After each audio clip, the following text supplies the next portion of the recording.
سلام كبرات تخاتلتي داسنا اكسترا نحجي بستدالو الزيناتات او اديس ابا بقيح بحر اتوكيرو وعلى مكيادو ابزوبا مبراق كلل تግራይ ዝርከቡ ተወላዲ ብሔረሰብ ኢሮብ ንምሕጋዝ ኣብ ዓዲግራትኒ ሓገዝ ምትእኻብ መደብ መክያዶን ጀነራል ጻድቃን ሰራዊት ኤርትራ ዝጠቀሰሉ መግለጽ ምሃቡን ጅቡትን ኢራንን ዝምድናን ዳግም ንምሕዳስ ምስምዕንን ድሕሪ 30 ዓመታት ኣብ ትሕቲ ቀይዲ ኣትዩ ጸንሐ መራሒ ማፊያ ዓዲ ጣልያን ብጸንሐ ሕዱር ሕማም ምዕራፉን ካልእን ዘጠቃለለ ክኸውን እዩ። ኣብዛ ቻናል ድማ ናይ ወትሪ ተኸታተልቲ ንምዃን ሰብስክራይብ ክትገብሩን ነታ ናይ ደወል ምልክት ክትጥውቁን ብኽብሪ ይዕድመኩም።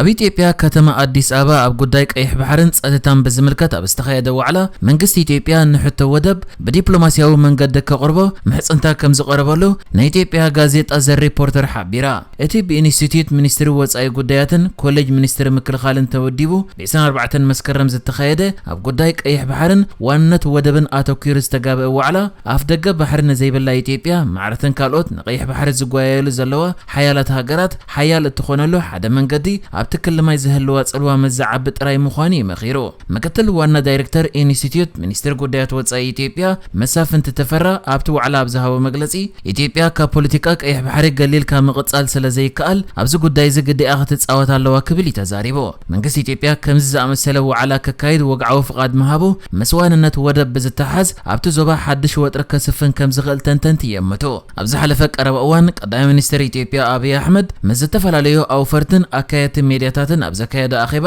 ኢትዮጵያ ብዝተፈላለየ ኣማራጺታት ወናኒት ወደብ ክትከውን ያክብል ከም ዝተዛረበ ክግለጽ ምቕናዩ እዛ ማዕከን ኣብ ጸብጻባ ኣስፊራላ። ድሕሪ ናጽነት ኤርትራ ብዘይ ኣፍ ደገ ባሕሪ ዝተረፈት ኢትዮጵያ ኣብዚ እዋን እዚ ብዝተፈላለየ ኣማራጺታት ወናኒት ወደብ ክትከውን ያ ዝብል መግለጺታት ይደጋገም ዘሎ ኮይኑ ኢትዮጵያ ግን ናይ ነይቲ ሃገር ወደብ ተቋምት ምህላዋ ክሳብ ሕጂ ብዕሊ ዝወጽእ ሓበሬታ የለን። ኣብ 2015 ኣብ መንጎ አብይ አሕመድን ኢሳያስን ኣብ ዝተበጽሐ ስምዕ ኢትዮጵያ ናይ ወደብ ኣገልግሎት ካብ ኤርትራ ክትረክብ ምዃና ተጠቂሱ እኳ እንተነበረ ዛጊድ ግና ኣብ ግብሪ ኣይወዓለን። ኣብ ኤርትራ ዝርከቡ ወደባት ዓሰብን ባጽዕን ኣብዚ ዝሓለፈ 2 ዓመት ዓበይቲ መራኸቢ ኢትዮጵያ ክዕርፋሉ ዝተረኣያ ኮይነን ኢትዮጵያ ግና ንወደብ ጅቡቲያ ከም ቀንዲ መስመር ንግዲ ጌራ እትጥቀመሉ። ክሳብ ሕጂ ከዓ ወደባት ኤርትራ ኣብ ንግድን ወፍርን ዘተኮረ ኣገልግሎታት ንኢትዮጵያ ክሳብ ኣብዚ እዋን እዚ ዕጽው እዩ። ልዕሊ 95 ናይ ወደብ ኣገልግሎታት ኣብ ጅቡቲ እትምርከስ ኢትዮጵያ ኣማራጺታት ንምንዳይ ምስ ርእሰ ምምሕዳር ሶማሊላንድን መንግስቲ ኬንያን እውን ስምዓት ከቲማ ትፈልጥ እያ።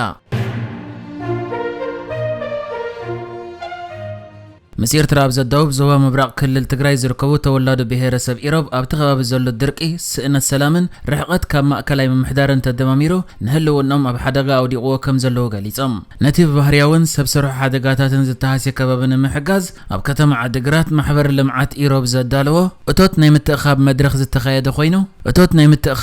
ተኻይዱ ማሕበር ልምዓት ኢሮብ ኣብቲ ብሔረሰብ ዝተፈጥረ ጥምየትን ስእነት ሰላምን ማሕበረሰብ ዓለም ክፈልጦ ንምግባርን ህዝቢ እቲ ብሔረሰብ ንኽሕግዝን ጻዕሪ ይገብር ከም ዘለውን ገሊጹ። ኣብቲ ናይ ምትእኻብ መድረኽ ብኣካል ዝተረኸበ ምክትል ፕሬዝደንት ግዚያዊ ምምሕዳር ክልል ትግራይ ሌተናንት ጀነራል ጻድቃን ገብረትንሳኤ ጸገም እቲ ብሔረሰብን ተመዛቢሎም ዝርከቡ ነበርቲ ካልኦት ከባቢታት እትክልልን ንምፍትሑ ግዚያዊ ምምሕዳር ክልል ትግራይ ምስ መንግስቲ ፌደራል ክዘራረበሉ ምዃኑ ክገልጽ እንከሎ ነቲ ዝገብርዎ ዘለዉ ጻዕሪ እቲ ናይ መጀመርታ ናይ ምሕዋይ ጻዕሪ ኢሉ ድሕሪ ምግላጽ ሓይልታት ኤርትራ ዝሓለፈ ሰሙን ኣብ ሳቦያ ዝበሃል ከባቢ ብምእታዎም ህዝቢ ወረዳታት ኢሮብን ጉሎ ምኽዳን ተረጋጊኡ ከይነብር ገይሩ ወይ ብምባል እውን እቲ ምክትል ግዚያዊ ምምሕዳር ክልል ትግራይ ዘሎ ጀነራል ጻድቃን ሱሳ ሚእታዊት ካብ ወረዳ ኢሮብ ኣብዚ እዋን ኣብ ትሕቲ ሰራዊት ኤርትራ እዩ ዘሎ ክብል እውን ተዛሪቦ። ነቲ ኣብ ወረዳ ኢሮብ ዘሎ ጸገማት ንምፍታሕ ድማ እቲ ንሱ ከም ምክትል ፕሬዝደንት ኮይኑ ዝመርሖ ዘሎ ግዚያዊ ምምሕዳር ክልል ትግራይ ምስ መንግስቲ ፌደራል ኣብ ዝገብሮ ዝርብ ነቲ ጉዳይ ኣልዒሉ ክዘራረበሉ ምዃኑን ከም ብዙሓት ኣብ ካልኦት ከባቢታት እቲ ክልል ተመዛቢሎም ዘለዉ ዜጋታት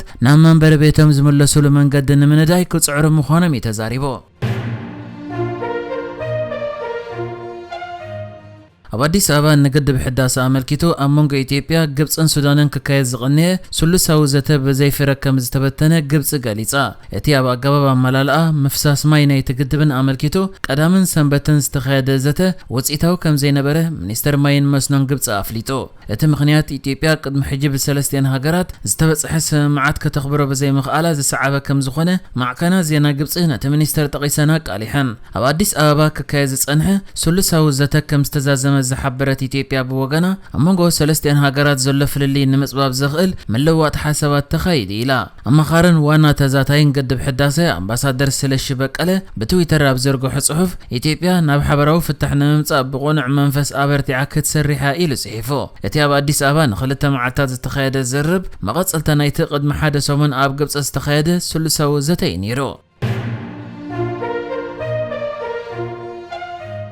نزحلف 3 عامتات كهدن زصنح حلقه مافياتات عد طليان زخونه ماتيو ميسينا ديرانو ابز حلفه ورح طري اب تحت قيد دحر مئتاو كابت زنبرو حمام منشروخ حكم دحر مصنح لهم معلتي خمس عرفه تغليصو ازي العلواي مرحي مافياتات عد طليان منبار زغلص ماتيو ميسينا دينارو ابرسه كتما سيسيلي زخونه باليرميو ابني حدا ناي بحت كلينيك اب ورح طري اب تحت قيد زاتوا نسو نايكوسا نوستورا تباهيل زفلت علول قجل ما في حلقه تباهيل زغسس ن3 عامتات كبيعنتا صتا تخويل ابز صنحل اوان دما نسو اب زيبلو بيت فردن حلفت كاسر تفاريج زنبر خوينو زحلفت الرياب تحت قيد ابز اتول دما بحمام منشرو يساق خمزله يتغلص نيرو بز مخنيات كاز تفلالي حكمنا حاجزات كغبرو لصنح خوينو حجنا ام بسوسان حدن عامتو عارفو كمزله تحبيرو نسو اب زحلف ورح طر دحر 3 عامتات اب تحت قيد ابز اتول اوانون اب حدا كلينيك حكمنا تغبرو لي تتحيزو ماتيو ميسينا دينارو بشحن 992 بوزحات جبنات قتلت تخصيصو ابزي لوليون حلفت كأسر تفريد نيرو كمان قوتم استخصص لهم جبنات بشحن 992 زقاطمه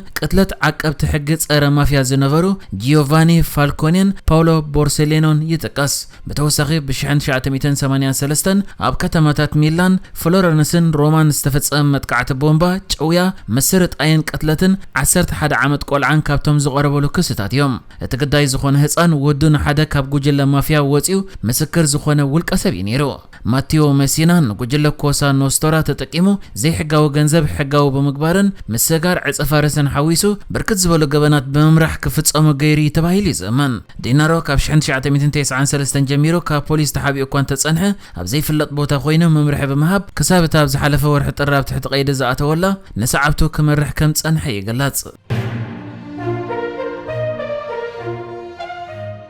جبوتن إيران نشوعت عامتات تبتيخد صنح زمدن أن داقم نمحداس أب سمع كم زبصحة تقاليصو جبوتن إيران زمدن أن نمحداس أب سمع كم زبصحة زقل الزلو منسترات وصاي قديات كلتين هاجرات قن تياب نيويورك كايز صنح مبل 7 شومنتن حفشاو قباء ودحورات هاجرات تراخيبهم دحرزا كايد وزت ايو اتم منسترات بب وغنم اب ذهبوا ومغلصي كلتين هاجرات زمدن أن بمحداس اب نقدي وفرن مسغار تكنولوجين كالن زتكوره ناي متحجاز مدبات كسرع مخانم غليصم سعود عرب أما أسرت حيزاتون زنبرت مرحي أمنة إسلامنا شيعة هاجر شيخ نيمار النيمار أبكل التشحن عسر شديشان دحر مسيافة كمون أنصار عطغات من الشيعة زخون حوتنا يمن أو دحر مزماده جبوتي أبكل تيز قدات سقع سعود عرب محز مس إيران زنبرة زمدنا كتبت تخيات رأيان إيران سعود عرب جبوتن زبوز حزيقاتاتن تقتلت أمنة مسلمنا السنة خونو كله إيران دمال على 8 شومنتن كاب 8 كلت مليون زقمت بزه حزبه أماني أمنة مسلمنا الشيعة مخاني قلاتس